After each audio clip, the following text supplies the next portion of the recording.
Testing. 1, 2, 3. Test.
Checking the sound.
I'm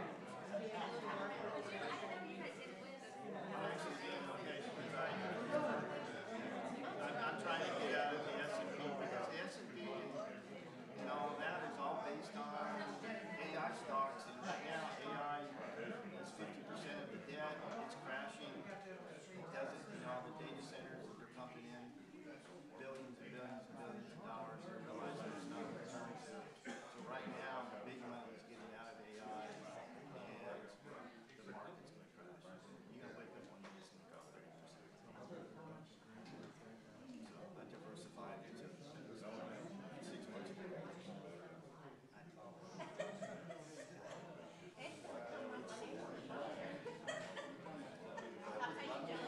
A2H.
gentlemen, the time is 7 o'clock. We're going to go ahead and call the meeting to order. Good to see a lot of people here tonight. Is this thing working? Do we have sound? I don't think so. Okay. Madam Recorder, we do have a quorum tonight with all members present. To begin, we're going to start with a prayer and a pledge of allegiance. If you all please rise, we'll ask the Vice Mayor to lead us in prayer. Dear gracious Heavenly Father, we just thank you again for the opportunity we have to come together.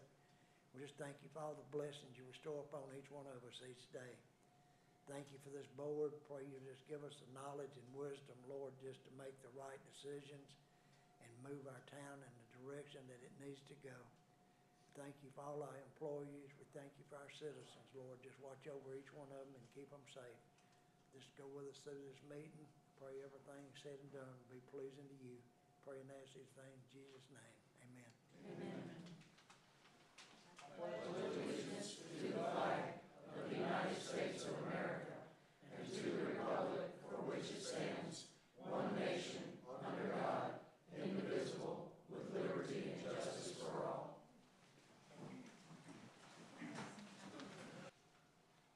Is there anything else? You fine with that? Okay. All right, I'll take a motion when you're ready.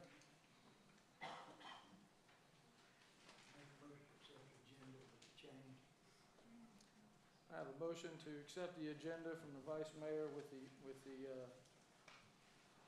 aforesaid item deleted. Is there a second? Second. Got a second from Alderman Campbell. All in favor? Aye. Any opposed? Motion passes. Okay. Next on the agenda is the approval of minutes. You should have gotten these in your packet. Hopefully you've all had time to look through them. First up is the special call minutes from the June 10th meeting. I'll entertain a motion whenever you're ready. There's a typo. On page 3. It says that Alderman Labuddy voted yes, Alderman Labuddy abstained from the vote. Are we on the, okay, June 10th June 10th special meeting? Was I abstained? Where are you exactly? Fourth line down. Well, third, starting at the end of the third one. In the third paragraph, I think, third paragraph down. It just says that Alderman Labuddy voted yes, Alderman Labuddy abstained from the vote. So we need to change Alderman Labuddy to Alderman Bailey. Yes.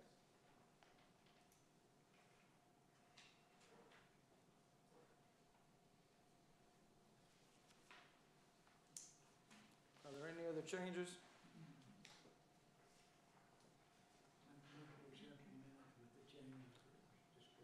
Got a motion to accept the minutes with the change that was discussed. Is there a second? Second. Second from Alderman Bailey. All in favor? Any opposed? Motion passes. Next are the regular meeting minutes from June 18th, 2026. Are there any changes? I'll take a motion when you're ready. Motion to approve. Got a motion to approve from Alderman Labuddy. Is there a second? Second. Second from Alderman Austin. All in favor? Any opposed? Motion passes. Next are the special call minutes from the June 29th meeting, 2026. I'll take a motion when you're ready. Motion to approve. Motion to approve from Alderman Labuddy. Can I have a second? Second from Vice Mayor Cates. All in favor? Any opposed? Motion passes. We don't have any special items tonight. We'll move to citizens' comments. This portion of the agenda is reserved for public comment from Town of Oakland residents who wish to comment on matters that are germane to the items on tonight's agenda and on any matter that is germane to the issues or subject which directly involves the operation of the Town of Oakland. Can we make that easier to read? Speakers shall limit their comments to 3 minutes unless additional time is allowed by the chair, and the total length of this public comment period shall not exceed 10 minutes. Is there anyone here from the public tonight who wishes to speak? Mr. Olson. Please evening. state your name and address for the record. Richard Olson, 20 Burr Oak. I noticed that the agenda and the action items were posted to the website kind of late for this meeting. And normally, they're posted much earlier. So my question is this: when were they supplied to the alderman? Because in the copy of the municipal code that I have in section 100-5, it states in there that the agenda must be provided to the alderman by 5 o'clock the Thursday preceding the meeting. So my question is this: did that happen? And if it didn't, are you going to move forward with the meeting knowing that you're not meeting your own municipal codes? And so there's really a couple of thresholds, I think. One is a legal threshold. Are you complying with the municipal code? The second is more of a practical one. Have the alderman and the public had time to review them and make intelligent comments as you go through this meeting? So I think it comes down to an issue of the mayor as the presiding officer of making an ethical decision here. Do we proceed with the meeting, again, knowing that we're not complying with our municipal code and not allowing people the proper amount of time to go through and look at the resolutions and then comment on them? So that's my first item. The second item is regarding Resolution 2643, a resolution of policy direction regarding future residential rezoning requests. My recommendation would be this: if you're going to move forward with that, put a stipulation in there that no extensions would be provided to existing vested properties. In other words, if you want to build in the time that you were originally allocated, or run the risk of we change the code and now you have to comply with the new code. That's all I have. Thank you. Thank you. Okay. Is there anyone else who wishes to speak tonight? Come on.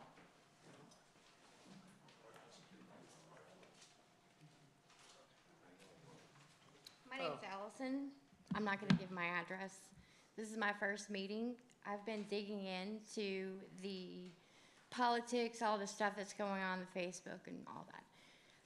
Want to say, first of all, I like most of you guys. I don't know if I voted for you or not, because honestly, I was more interested in the federal election. That's my bad. I do want to say one thing. I think it's important, and that maybe you've lost sight of the fact that you work at the pleasure, you serve at the pleasure of every citizen in this town.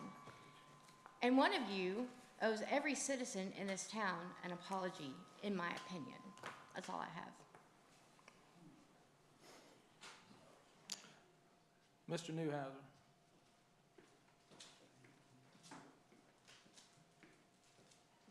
Roy Newhouser, Countryside Drive, Oakland, Tennessee. This is specifically to the future residential rezoning that Mr. Olson was speaking about, 2643. We have a situation in Oakland, and it may be across the county, but we're only interested in Oakland at this point in time, where we give people a rezoning. Now you go get 100 acres that's a farmland and you have it rezoned. The second it is rezoned, especially if it's rezoned for something like multi-use housing, it's still taxed at the same rate that it was until you build that multi-use housing. Now that may seem like a normal thing, but Mr. Bailey is a bit of an expert on international finance. He knows that you walk into a bank with that new piece of property, with that new zoning, and they'll loan you money on it at a much higher rate than it was when it was just a piece of farmland, because they recognize the value. It's gone up in value overnight. But we're not collecting that. Now, the builders and developers love that situation because they're such great people, of course. But it's not good for Oakland. When their property value goes up because we rezone it, it needs to be taxed at what it's actually worth, and not until they get around to it at their pleasure to suddenly build on it. okay? And then when they decide not to build, we want to get an extension. We don't want to pay any more. If we're still getting that good tax rate, let's have an extension. We are not laying it on them like we are the sewer and water customers. They seem to be kind of running the show, and it's time that we run the show. Okay, thank you. Is there anyone else who wishes to speak tonight? Seeing no one coming forward, we will move to the next item. Oh, next is comments from the mayor. I just want to, tonight, I just wanted to talk a little bit about the activity center. I know there's a lot of different things going around. You know, if I go back several years, we weren't doing any senior activities in this town. I was on the Parks and Rec Board at the time, and I suggested that we had a lot of older people and we need stuff for them to do, and I made a motion that we start doing senior activities in this town. I believe Mr. Gary Schmidt was the chairman of the board at that time, and that's where we first started doing that. And when we had the activity center, it seemed like a natural place to start hosting senior activities. And since then, we've kind of moved away from there into a church, and now we may have issues with the church and look for another place. And so I know the town manager's been working on trying to get a solution for the activity center. And he has some people that he's talked to. I know that there's I just want to put all the information out there. I know that there's a company that's local. They're based right here in Oakland. They do mold abatement. That's really kind of all that they do. They gave us a quote. They gave us a quote last December, and they followed up with another quote just about a month ago. I sent it to the Parks and Rec director. I'm assuming he forwarded this to you, but I'm not certain. You know, we had a study done. We got a third-party company to come in. I'm not going to talk about any study anybody else did, just what the study that Oakland got. There was no black mold in the building. There are other molds, but they're all within normal ranges. And if we wanted to clean it, we need to clean the mold. We need to clean 3 feet beyond the mold, and then we need to retest. And we should be virtually mold-free. Of course, there's mold in the air in Antarctica, so you're not ever going to be completely mold-free. They suggested that we rip out the metal roof of that building and rip out all the insulation, scrub the ceiling where the wood is, paint it, and leave it. We need better ventilation and better circulation. All this is work that the board has to decide if they want to do or not. And sometimes it costs money, but the quote that I got from the company is $19,700. They'll come do all that work for $19,700. I just want the board and the public to be aware we have other options. This doesn't mean that we can't continue with another building project. We do need another building. We don't really have money in the budget for capital improvements, but we all know that we are very stretched. We're out of space for the employees that we have. So at some point going forward, we're going to have to see if there's any revenue anywhere that we can get for fixing what we have, building what we don't have, and making our town better. That's all the comments I have tonight. We're going to go to comments from the alderman. Vice Mayor Cates? Yeah, I'm follow up on what you're saying. You got a quote for $19,700 to get rid of all of it and fix it up like it would be usable? Yes, sir. Scope of work from Will they guarantee Shield. that, or will the state need to inspect it? Because we don't need another employee going in there and getting sick. You know, got to have a guarantee that it's out, not just word of mouth. We got to have it in writing, so the liability would fall on somebody else and not the town. I mean, that's just my option, but I'm not got anything against fixing it. But it needs to be a guarantee with it to where they'll be responsible for it if it is mold left in it and not the town. We can't go through this again with the town. I think the town manager needs to get with these people and find out. I mean, this is, like I said, this is a company right here. This is all they do. Shield Environmental. I talked to a guy who's an environmental project manager. He has a Class 14 Tennessee microbial license. I don't know what that means. $19,700 to do everything that I just said. He included a scope of work. Did you get this email? Mr. Tom, Governor, maybe it's a question you can answer. If we go that route, is it a way we can get that in writing to clear the town from the mold? If they gonna do it for that kind of price? If the mold contractor is going to abate the mold, then I would assume that they would be providing some sort of certification that the mold has been abated. Probably would need to also reach out to TDEC and get some guidance from them as well. That's what I'm thinking too. We don't need another, to go through what we've been through with that building over there. You know, this is not a common problem. With buildings across the state, so I'm sure TDEC would have more than enough information to help us. But certainly, there's got to be something in writing from a mold abatement specialist to provide some sort of guarantee. Yes. Would you get into that, Harvey, and find out and get back with us on that, Because Yes, sir. I'm against it if they're not gonna guarantee it and the town still be responsible for it. I'll get you the answers. Thank you, that's all I got. All right, Alderman Austin?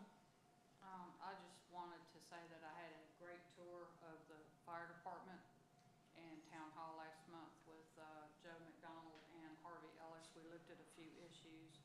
We talked about trying to find some resolution on a couple of issues.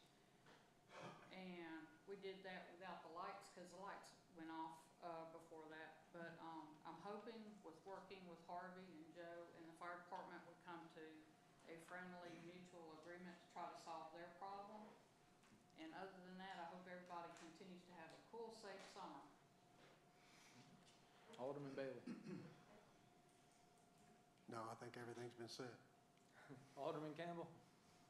Yeah, being there's such a difference on the quote that we've got before when it first was discovered as to the one you just got, I think we need to also look at the reputation this company has with other places that they have done, get a background from them, see if they actually were able to do what they said they could do. Alderman LaBuddy? I just want to say, at the last meeting, or maybe the meeting before that, I encouraged everybody in here to run for one of these seats. And I looked yesterday, and there's 6 or 7 people that have pulled petitions.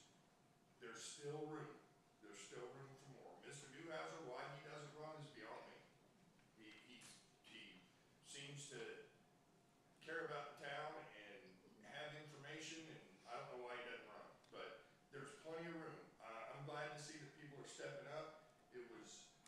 I was in Somerville yesterday and saw that list, and I was extremely happy. I just wish more people would run, because we don't want to just, to me, you know, there needs to be some competition.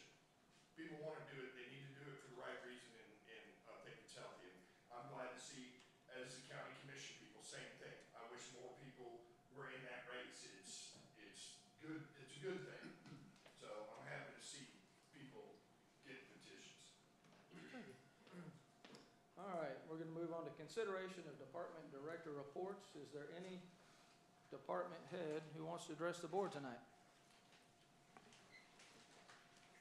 Okay, Mr. Coker.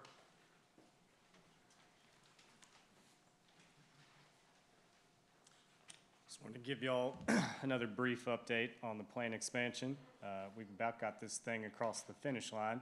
Since our last meeting, the state inspection has been performed and signed off on.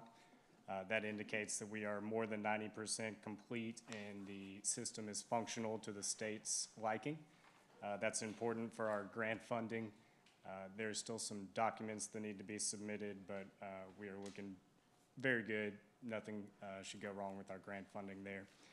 We also had the punch list walkthrough with the contractor and the engineers. So we now have a final punch list that the contractor's working through. They gave us a tentative timeline of 3 weeks. That should push them right up to the time when they will be returning to install another valve, which will mark the official end of the project. With that having been said, I will likely not be at the next meeting. My wife is going to give birth to our second child, so I will be working from home and keeping tabs on everything, but I will not be fully present. And it's right around the time of the next meeting. So I would also like to recognize Mr. Randall Andrews. This ties in because he will be the one in my place should I need to miss any meetings. Randall is just recently attained his grade 3 wastewater certification, as Harvey had mentioned last time. Can Randall stand up? Everybody can see his face. There you go.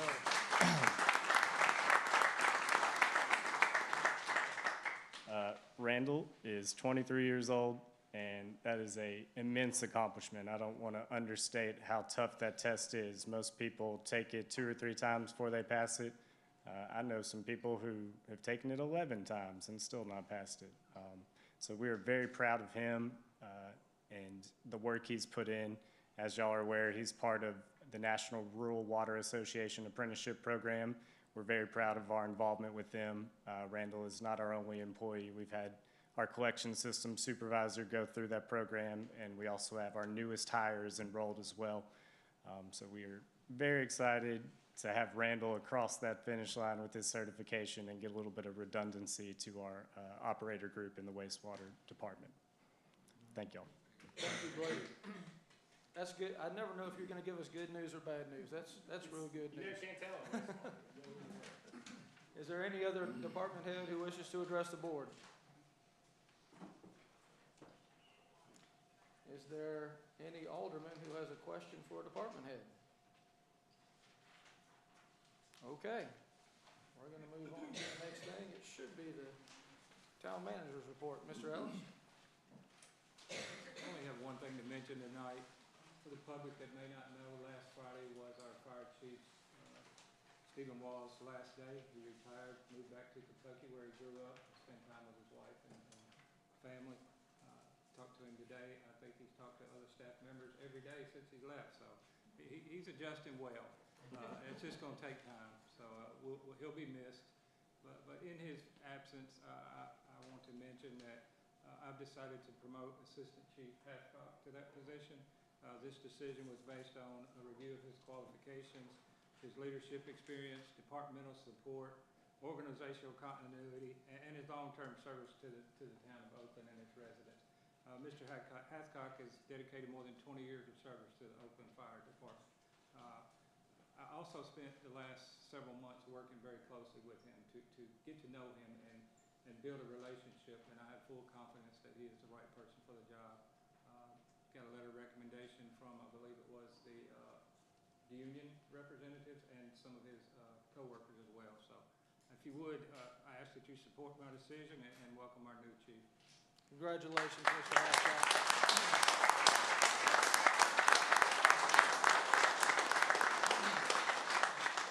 That's all I have. Okay. All right, we're gonna move on to old business. This is the second and final reading for ordinance 2606, water rate decrease and reduction in usage per gallons. I'm going to, at this time, declare a public hearing open. Is there anyone who wishes to speak for or against this ordinance?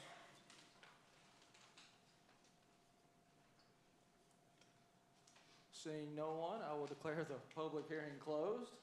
And I will entertain a motion to hear from the alderman. Make a motion here.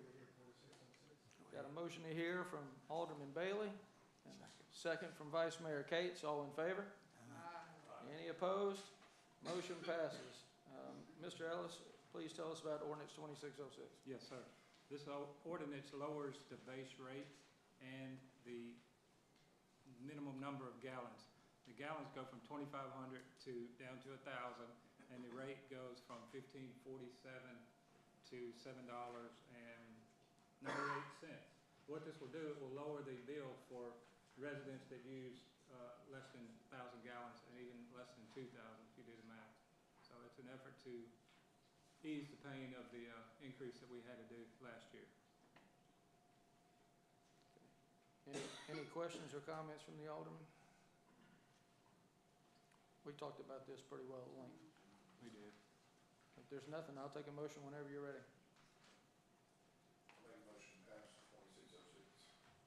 Got a motion to pass from Alderman Labuddy. Is there a second? second from Vice Mayor Cates. All in favor? Any opposed? Motion passes. All righty. We don't have anything under new businesses for ordinances. We're going to go down to, we have no old business under resolutions. New business under resolutions. We're going to start with Resolution 2642. This is a 6-month moratorium extension for Mobile Home Park Zoning District. Can I get a motion to hear? Motion to hear resolution 2642. Got a motion to hear from Alderman Austin. Mr. Ellis, would you want to Yeah, I defer can. to Ed? Go No, ahead. I can start if Ed is needed. He, of course, is available. At February 19th, board meeting 2026, the mayor and board adopted resolution 2609, establishing the 6-month moratorium that we're referring to. It is a moratorium on the acceptance, the processing, and consideration of approvals related to mobile homes and mobile home parks within the city, within the town of Oakland. This resolution presented tonight extends the original resolution by 6 additional months. So if passed, this will keep this moratorium in place till February of 27. And this gives us more time to get zoning and things in place. Correct. Okay. Any questions? Make a motion to pass. Got a motion to pass from Vice Mayor Cates. Is there a second? Second from Alderman Labuddy. All in favor? Any opposed? Motion passes. All right, next is going to be Resolution 2643, future residential rezoning. Can I get a motion to hear? Motion. Motion to hear from Alderman Labuddy. Mr. Ellis? I will ask Ed to help on this. I'll lay it outline out, Ed, if you don't mind picking it up. The resolution states, until such time the town completes a comprehensive evaluation of municipal infrastructure capacity and related growth management policies, that it shall be the policy direction of the board and the mayor that the town will not support or approve rezoning requests for residential developments that permit a minimum lot size smaller than those currently allowed within the town's R1 residential district. The R1 currently requires a minimum square foot of 15,000 square feet. And just to add to it, Mayor and Alderman, this is putting together a policy that on the Planning Commission, and I've been here 4.5 years, we have 4,000 vested lots. So I have not done, I've done, I think, 3 rezones here. There have been 2 planned developments, which this would not prevent, because that's a negotiated zoning district. And then the standard one, which was a small little residential rezone. What this is establishing is basically for the public and for the developers to be aware that with our current infrastructure needs and the 4,000 vested lots, that the town is only interested in rezoning to our most restrictive residential district, which is R1, that has urban services. The only other more restrictive one is our, I think it's, what is it, the ESFR, which basically means you have no sewer and water for that, and for that you would need to have 2 acres. So it's just codifying that so that if I do get a request from a developer, because they could request anything, they could come in and say, I would like to have 6,000 square foot lots, and that would match a zoning district for it. This provides me with additional findings of fact to say, no, it is our desire based upon our current infrastructure needs, our financing, based upon compatibility issues. In case it's ever challenged in court, I have additional documents to support the 15,000 square foot, which is our most restrictive residential district. So, Is this going forward or including ones that have already been authorized? there are ones that have already been authorized. We cannot change that vesting issue. Grandfathered in. Excuse me? That's already grandfathered in. That is What's correct, yeah. already You have vesting laws as part of the state statute. Once they have their certain vesting laws that have expired, then it's up to a jurisdiction to decide. They would need to reapply in order to get their vesting for that. But this also does not preclude any future planned developments, which is what I prefer to do, because that's when you get to negotiate how the houses look.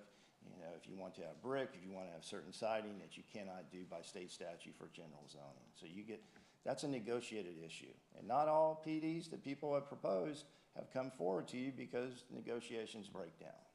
So. similar to, goes along with what you're saying about rezoning, Mhm. is that we keep building out with houses. Is there any way we can sandbag somewhere to hold for businesses to come in, or don't? It's all gonna be residential. We won't have any lots anywhere or any ground to even rezone for any kind of businesses that wants to come out. Well, your businesses, you gotta, yes, the residential areas that we have some that are along what I would call your commercial corridors, which is more conducive for commercial. You know, you need to have a collector and arterial. You don't wanna have commercial that has to go through a residential neighborhood. But based upon what you're saying, yeah, right now there is, and we did the research, we do have the 4,000 vested lots. Now, out of those 4,000, my personal opinion, I think that probably 2/3 would come to fruition over the next 10 to 15 years. Probably a third won't, because we're not obligated by state law to provide the extension service to them. Traditionally, we have not been doing that, and it's left up to the developer. If there's a gap in the system that's outside of their property line to where you need to connect to, it's on them to pay that.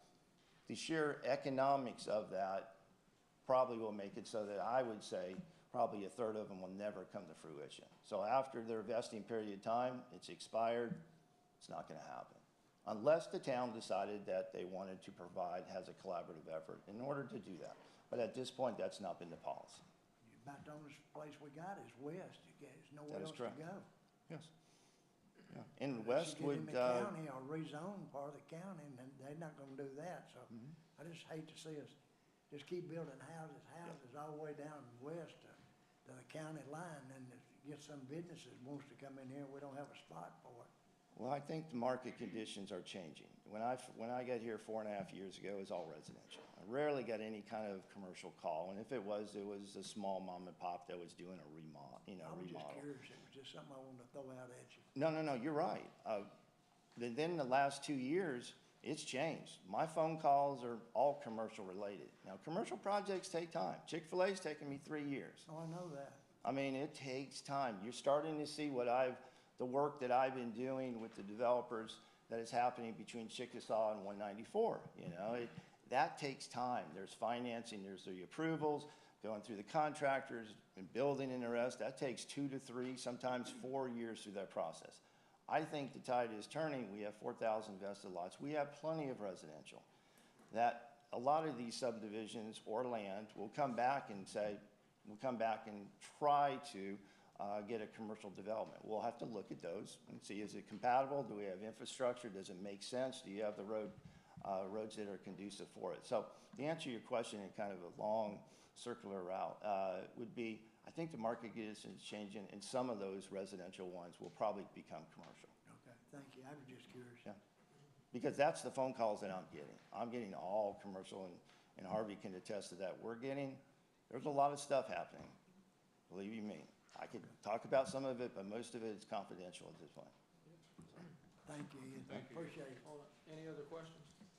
That's all I had, I just want to make that comment. Thank you. Thank you. Any other questions or comments? If not, I'll take a motion.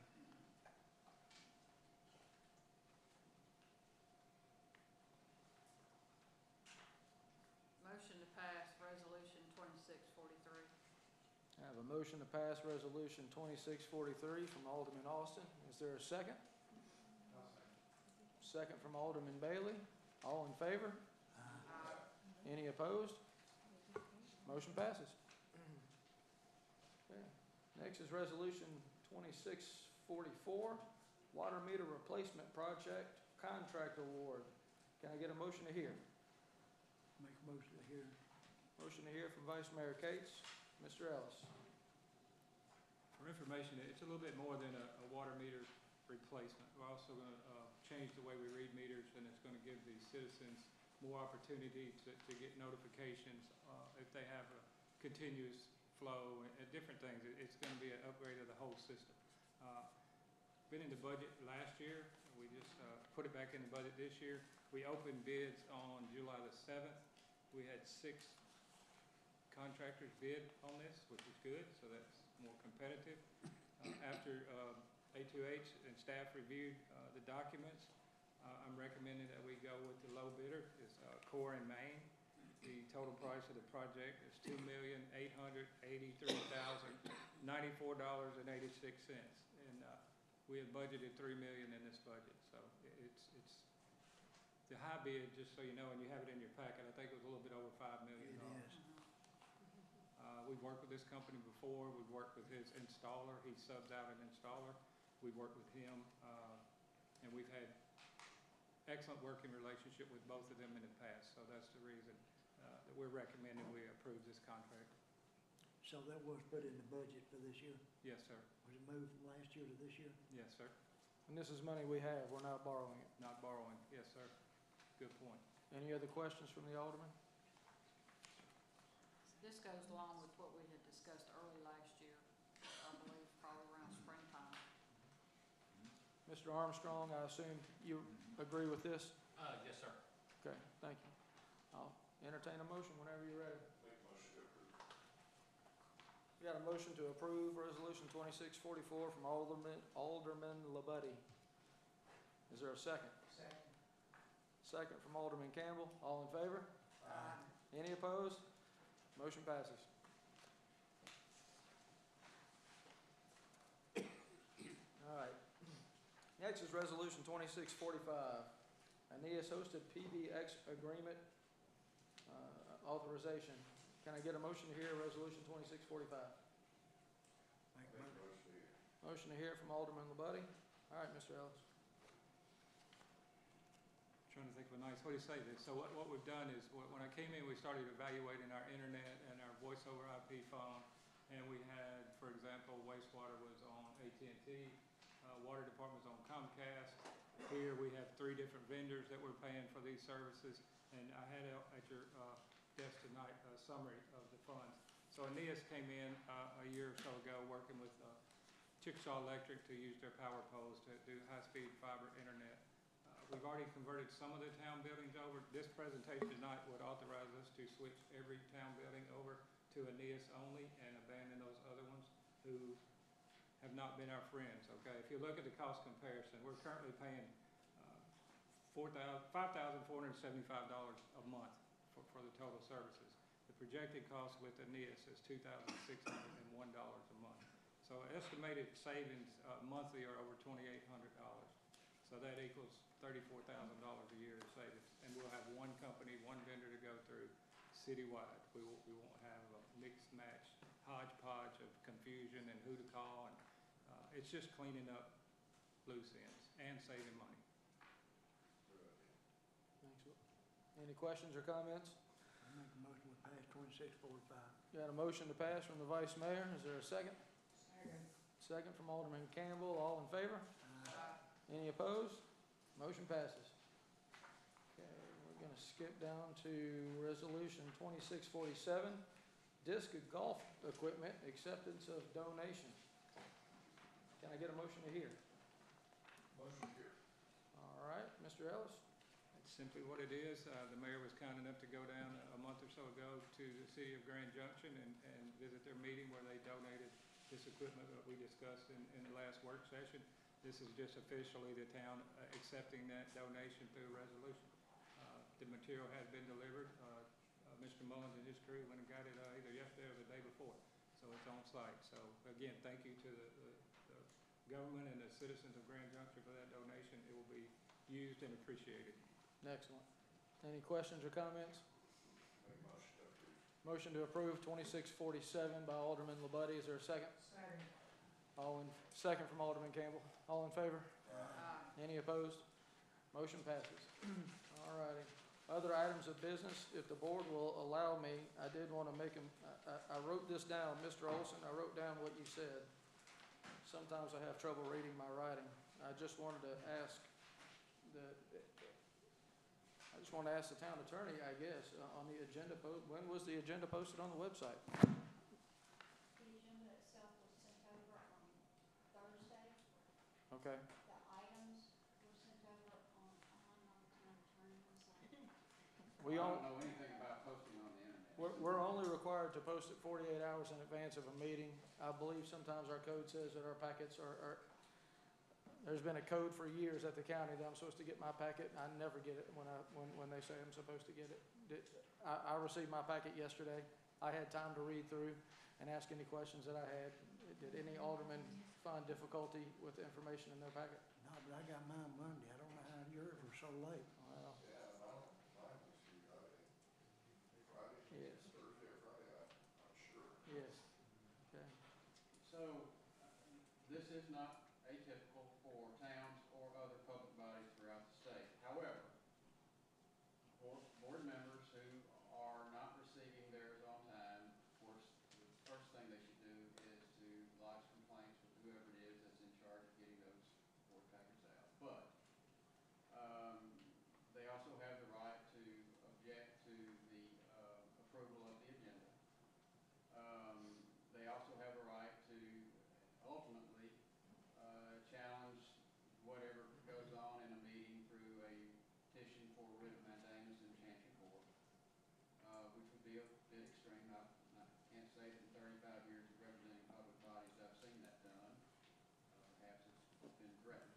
But, you know, yes, the county is somewhat late sometimes when their board packets, the school board is, other towns are, but we do have an ordinance that requires it. Okay. So Allison's right. Okay. This packet was so small, it wasn't that much on tonight's agenda, so I had plenty of time to go through it. Right. Right. All right.